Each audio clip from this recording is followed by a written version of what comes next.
Mallery is totally a girl's name, I think we can all agree. I'd bet you a fresh, shiny nickel that one of you watching this video has a grandma actually named Mallery.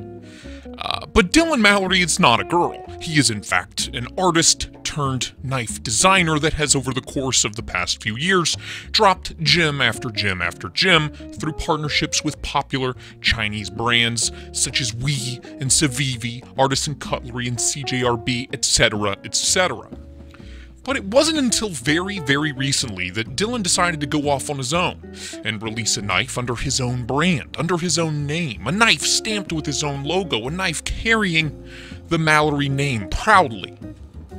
And this is that knife. This is the Dylan Mallery Phorus. This full-size carbon fiber laden liner lock was designed by our man Dylan and manufactured to exacting precision by the fine folks at Artisan Cutlery, a longtime partner of Mallery. But instead of being an artisan knife, this is a Mallery knife that was OEM'd by Artisan.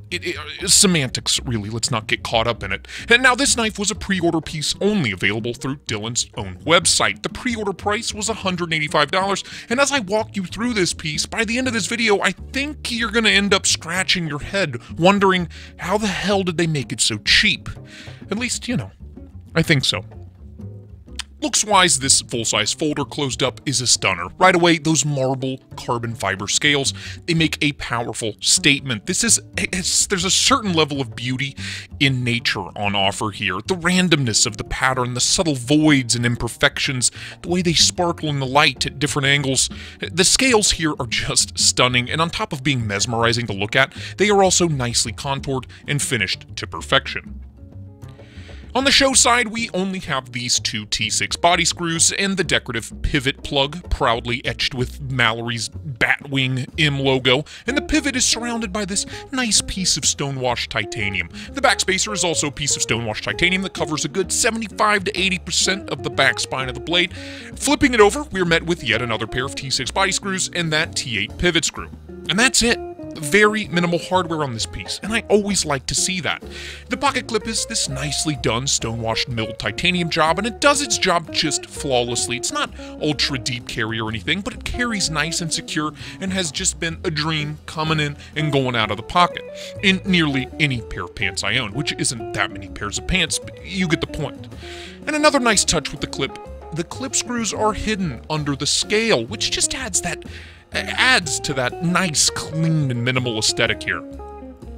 Opening the Phorus up reveals this 3.5-inch long stonewashed S35V in reverse Tonto style blade, and oh boy, Lord, give me strength. What a blade it is. Nicely done, aggressive-looking deployment slots, a really well-done oversized finger choil that aids with ease of sharpening and gives any size finger room to get nice and comfy. All of the edges on the back spine have been nicely knocked down, and overall the profile of this piece opened up is just delightful. An absolute minimalist feast for the eyes. Now then, moving on to the Ergos. Ergonomically, I can't recall a single time Mallery's designs have ever let me down. Particularly, the Civivi Hadros was on the thin side for most people, but I didn't mind it at all, and Mallery's mastery of ergonomics are unmistakably clear and on full display here on the Phorus. The marbled carbon fiber scales are very smooth, and there's literally no jimping anywhere on this piece, but that being said, the subtle contouring of the scales, paired with the gentle and well-finished ergonomic lines at the bottom of the handle, make this piece feel insanely secure and locked in the hand. The pocket clip melts away into the palm as if it was made out of jello, and there's not even a hint of a hot spot or sharp edge anywhere on the handle, like literally none. Not to mention, thanks to the fact that this is a full-size knife, the comfort level can be experienced by quite literally any size pair of hands. Choked back, thumb on the blade spine feels great. Choked up with the nice finger choil feels even better. Pinch grip, excellent. Reverse grip, sure thing. If you're into that kind of thing. I mean, no judgment. No matter how you hold it or use it, the Phorus here is an ergonomic wonderland and an overall dream to carry, use, and live with day to day. And speaking of being a dream to use, the stonewash slab of S35VN at the business end is an EDC nerd's wet dream, fresh out of the box. This full flat ground reverse Tonto slicer was as satisfyingly slicey as a factory fresh hollow ground Spyderco. Like, no joke, this thing jumped straight into my top 5 factory edges of all time. Artisan Cutlery does a great job with their edges, and they do an amazing job with their heat treat on S35VN, and that all remains very true here on the Phorus. The blade stock is good and thin, but maintains its girth all the way out to the tip, and the final cutting edge is just foolishly thin. It may be overused on knife YouTube, but in my experience, this knife and this blade, it's safe to say it's a certifiable lightsaber when it comes to cutting performance. A dynamite slicer, no questions asked.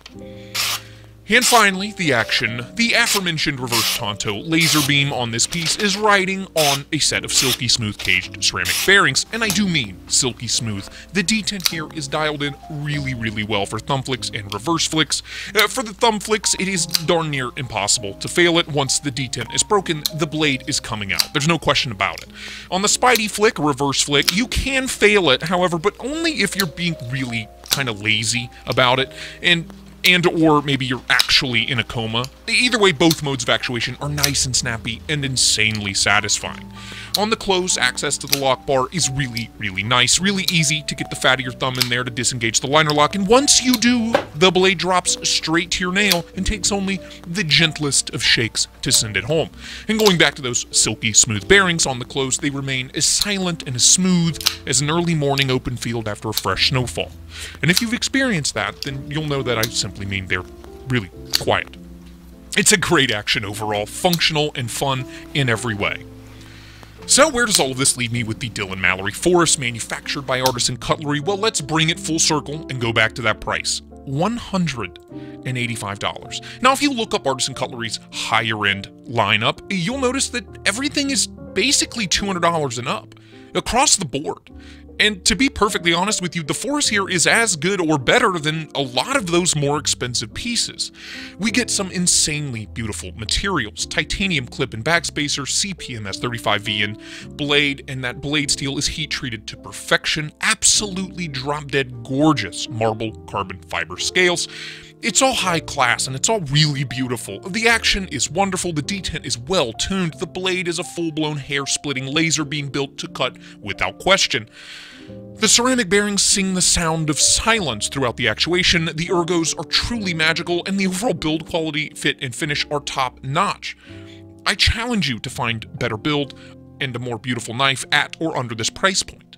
If you do think you found one, please let me know in the comments, where I will gladly spit roast you in front of everyone and describe to you in detail just how wrong you are. I see a tremendous amount of value here, and I really do hope Mallery does another run of these, and or does some other Mallery branded designs in the near future.